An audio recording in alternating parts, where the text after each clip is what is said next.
All right, hello everybody. Welcome back for another edition of You Asked, and I am going to answer. Let's go into today's question.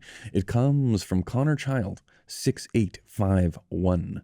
On your jobs, how many of the creative ideas would you say are truly yours versus you just executing the ideas of the director? I would say that 99% of all of the things that you would attribute, like a normal person, would be like, that's a creative idea. Who does that come from? That comes from people besides me. Everything with the image, that's probably me. What do I mean by that? I'm not conferring, well, it depends on the director. But the best directors, they are very busy people because they realize there's a whole host of things that goes into making an ad. And I'm only talking about ads. In ads, the creative idea comes from the creatives, which are the people at the agencies. They workshop the idea until they get it sold to the client. And the client goes, yes, go and make that idea. Don't make up new ideas along the way when I agreed to that idea. The agency then finds a director, and they say to a couple different directors, they say, hey, what would your vision or the taste or the way that you see the world in your head, how would you envision this creative idea? And the director goes, aha, I know how I can make it even better. I know I can do this and this and this, and I'll sell you a vision of my world that I can create with your money. And then they go, okay, good. And you can do it within the budget or sometimes slightly over the budget. And they go, yes, I can. Meanwhile, that director, if they're halfway decent, is working on 15 different other jobs doing the exact same things, selling their version of cool. That's it. That's the job of the commercial director, saying, I can take your thing, make it way better than you can make your thing. You come up with a creative idea, I make it better. Then finally, you get on set. Now, the director has 10,000 other people to get answers to or field questions from. Very, very, very busy. You will get a brief of this is what I want it to look like. You know what your job is as a cinematographer then is to go, it depends what kind of DP you are. Some people really like to get in the mix. Some people really want to be best friends with the director. Other people, they just want to do the job and they want to do the best that they can. And some people are space cadets and they're not good at their job. You pick, you decide. I will tell you. All I can share is the way that I do it. You show me pictures of what you like. You tell me if we've never worked together before, or if we worked together before and you like my stuff, you just say, Patrick, we're doing another job, right? We want it to look as good as possible. The default is to make it look as good as possible.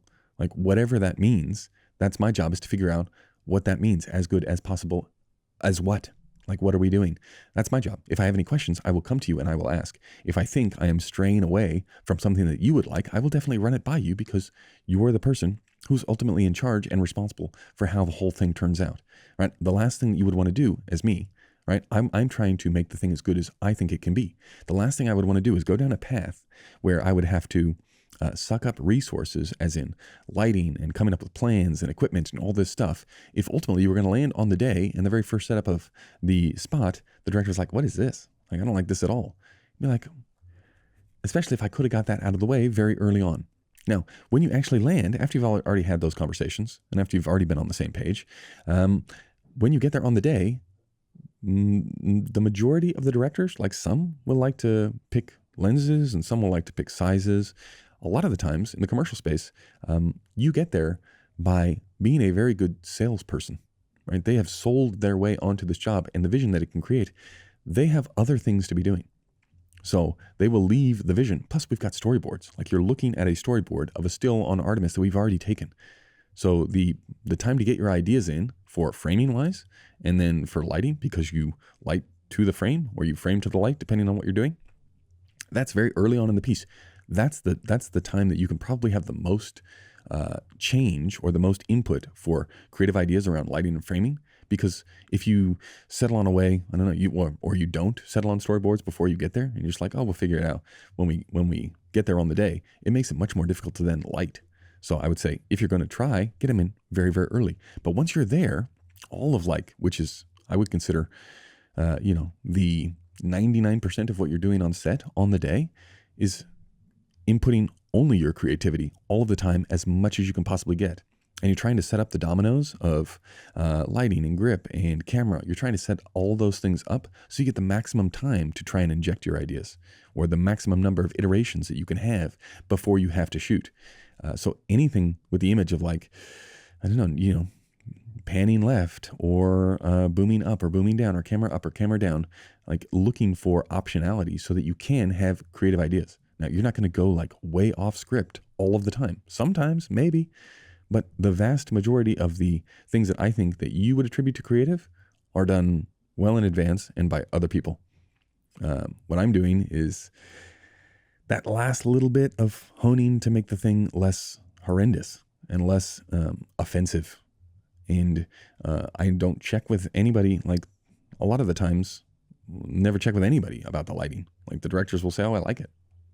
Okay, keep going. Like we're not talking about where the slash comes in the room or what the color temperature is of the slash or whether or not there's a highlight in the background or whether there's, whether we're on a 35 or a 40 or whether we go over the shoulder or in between. Like, yeah, maybe in passing. But that's the point where as the cinematographer, you can actually inject stuff. And it's also knowing what to pass on or what to pass up the chain.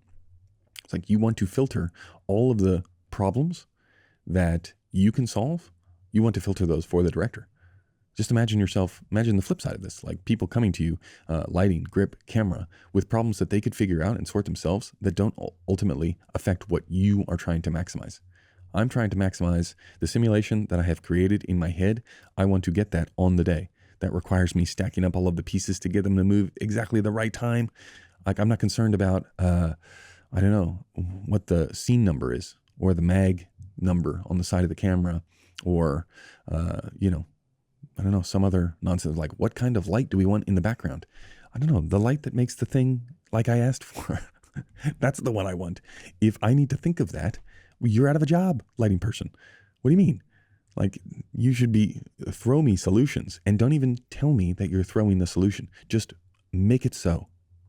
Right? I got other stuff to do. The director, way more stuff to do.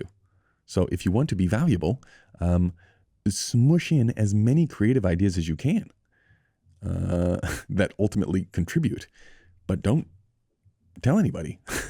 Keep that stuff to yourself. And then if you have you're not going to revolutionize whatever the concept is when you get there on the day of shooting. That's just not going to happen. The direction is set. Now it's about getting there. Yeah, that's what the shoot day is for. And along the way, you add a little variety. But creative ideas that I would say, well, that was my little section. That was my little thing that I added versus the director could have got any Joe Schmo to do the shoot. I mean, I think all of it. I think all of the image would be me. And I'm not, I mean, I had this misconception when I began, constantly checking for feedback. And some directors just don't care. And you don't have enough time. Because I always thought like, well, there's going to be feedback from the client and the agency and everybody else. There's so many people on set that has to filter through and ultimately represent some client that you have nothing to do with. They're going to want to have insight. Even if they do, there's not enough. Like you can't do one whole lighting setup and be like, ta-da. And then they're like, oh, I don't like it. Like change the whole thing. It's like, we don't have time for that. We're going to be so far behind. You're not going to do that on every setup. If we have 5 setups to get in the entire day, if you want to do that on setup number 1 for the day, that's it. Day's cooked. It's over. We're not going to make the day, which means if they want to do it on the first one, they're not going to be able to do it on the next 4. So get that stuff well in advance. Now, if they want to do it on the next 4, they probably won't be able to, but guess who will be out of a job next time? You. Well, probably the director and the production company and everybody. Guess who they're going to blame?